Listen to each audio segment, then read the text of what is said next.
different time now. I've had to adjust like everyone else, my thinking. It's hard to make money as a musician.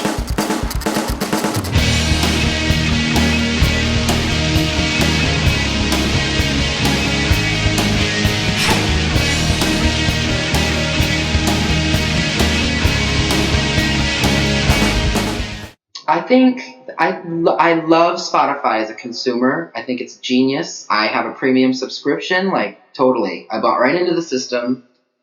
But as an artist, it really pays so badly. Like when I read that even like Lady Gaga got like $127. I mean, hello. That's not great, you know.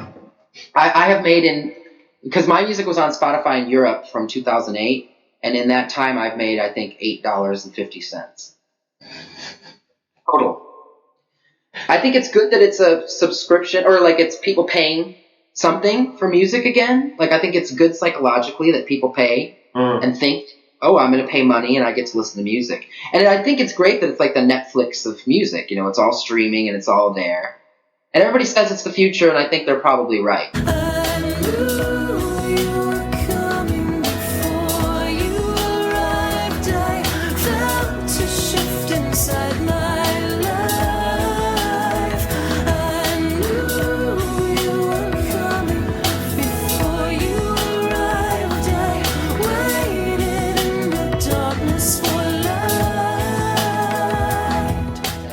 If it's not on Spotify, someone's just going to find a torrent anyway. And that's the thing. I have to think about it like that.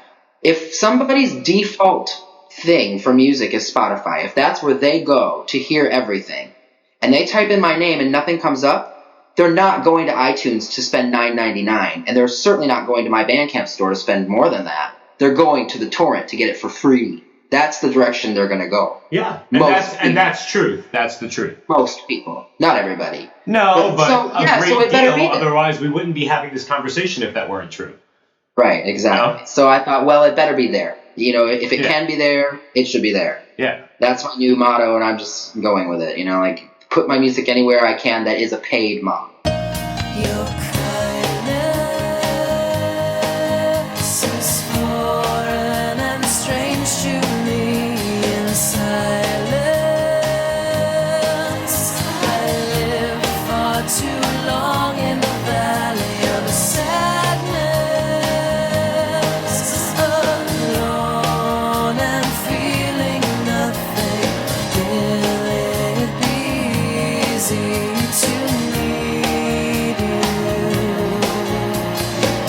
I mean, I have, you know, because I'm a musician, I have a very strict thing with that. Like, and Terry Johnston is actually one who kind of got me on that thinking. If he listens to something more than 5 times on Spotify, he buys it. Mm-hmm. He figures, well, then this is a record I like enough that I would own it, so I should own it. And I find that I use Spotify more to play things that I don't want to go dig out of a box or, you know, a CD. Like, I don't even want to. I've gotten so lazy that I don't want to put the CD in the player. You know, like, what? Like, I can just hit a button and it plays. So I play a lot of stuff I already own. Right. But especially if it's an independent musician, I go and I buy it if I like it. If I find that I'm listening to something a lot on Spotify, I make sure to go and hit that purchase.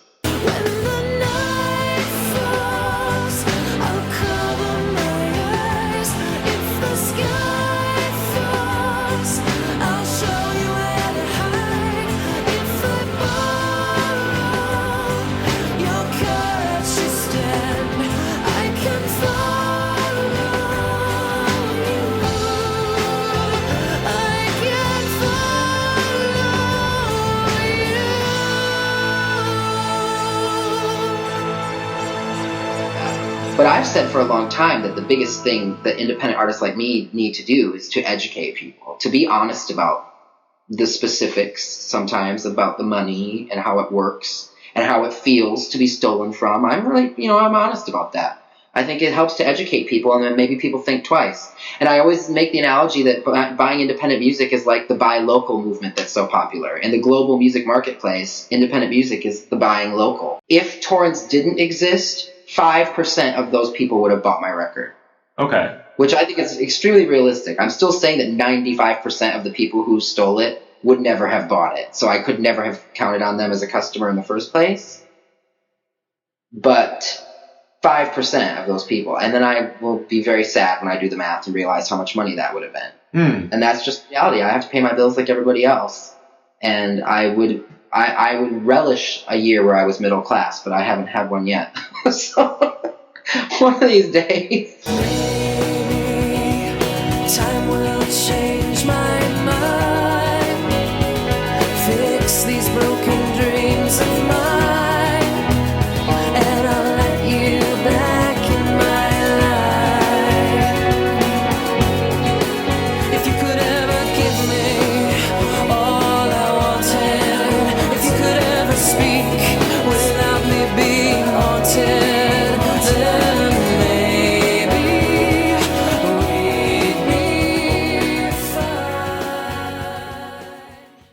people love to talk about how lucky, like, you're so lucky that you get to do what you love. And I'm like, well, that's kind of generalizing, because yes, I get to do what I love, but would you like to hear all of the sacrifices I've made and the price that I have paid? Yeah.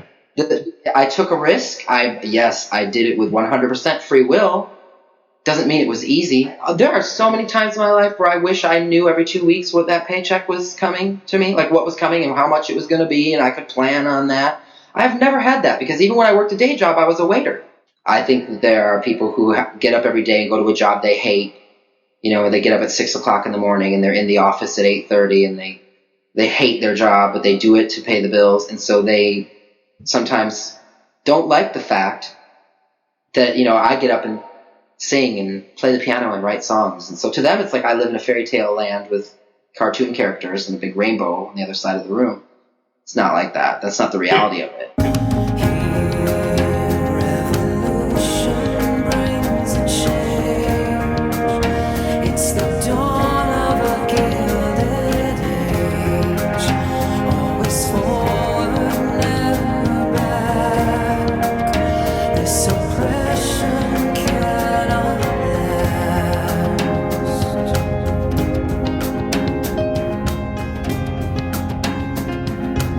Because I'm the kind of person, you know, I'm sure you're the same way from knowing you like I do now, that once I start, I don't stop. Yeah. I mean, I will work and work and work. I will look at the clock and it's been 13 hours and I haven't eaten anything, and I go, well, if I stop to eat, then I might not start again. You know, so, but then when I'm done, I'm done. Like, I am done. Yeah. I turn off. It is over. But it's like a marathon when it's happening. Yeah, and it feels good. There's nothing like that period for me. No, and that, again, that's just the thing. I think a lot of people who don't do something artistic for a living, or even just own your own business or whatever people do, like, I think they don't understand that feeling. Like, it is very, very hard work, but it's also extremely fulfilling.